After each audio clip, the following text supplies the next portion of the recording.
Hi అండి, అందరికీ నమస్తే. Welcome back my channel. ఈరోజైతే అందరికీ బక్రీద్ శుభాకాంక్షలు అండి. ఈ వీడియో అయితే 2 ఇయర్స్ బ్యాక్ అండి.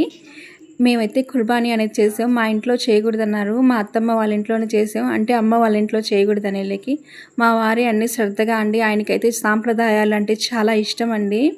ఆయనే అన్ని పొట్టేలు రెండింటిని కడిగి వాటికి అన్ని గంధం పూసి ఆయనే చేశారు. ఆయనకైతే ఈ 2 రోజులు చాలా బిజీగా ఉండేదండి. అసలు టిఫిన్ తినేదానికి నేను చెప్తే తినేవారు. అంటే అందరూ ఆయనకే ఒప్పగిచ్చేది. కుర్బానీ అనేది మా అంగడికి వచ్చి చాలామంది చెప్పేది. ఆయనకి అలివేనంత వరకు చేసేది. కొరవైతే అంగట్లో పిల్లలందరికీ చెప్పేది. ఇప్పుడైతే పూలహారాలు అన్నీ కడిగేసిన తర్వాత మా అత్తమ్మ పొట్టేళ్ళండి, మా అత్తమ్మ ఒకటి ఇచ్చారు. అదైతే ఒప్పుకోలేదు. మా వారైతే చాలా నవ్వుతూ ఉన్నారు. నువ్వు చేసేది దేవుడికి ఇష్టం లేదని చెప్తా. ఆమె వేస్తే అసలు ఒప్పుకోలేదండి. మా వారి దగ్గరుండి వేయించారు. అంటే అలా పొట్టేళ్ళు ఒప్పుకున్న తర్వాతే కుర్బానీ అనేది చేస్తారు.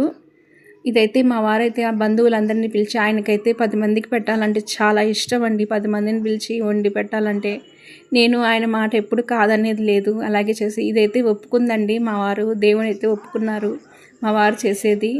ఇప్పుడైతే 2 కలరు దుప్పట్లు అనేది వేస్తారు. ఇలాగా మా అత్తమ్మ గ్రీన్ వేశారు, ఆయనైతే రెడ్ వేశారు. ఇలా సాంబ్రాణి పొగ వేసి అవి ఒప్పుకున్న తర్వాత ఇప్పుడైతే కటింగ్ చేస్తారండి. అయితే నేను చూడలేక నేను వెళ్ళిపోయాను. ఇంతవరకు వీడియో అయితే తీశాను. ఇలా 10 మంది పెట్టడం మా వారికి చాలా ఇష్టం అండి. మళ్ళీ హెల్త్ రికవరీ అయిపోయినాక మళ్ళీ దేవుడి దయ వల్ల మళ్ళీ కొత్తగా లైవ్లో చేస్తాం అనుకున్నామండి ఈ సంవత్సరం అయితే మేము. మన వీడియో కానీ మీకు నచ్చితే లైక్ చేయండి, షేర్ చేయండి. ప్లీజ్ సబ్స్క్రైబర్ అనేది చేసుకోండి. చూసినందుకు మీ అందరికీ ధన్యవాదాలు.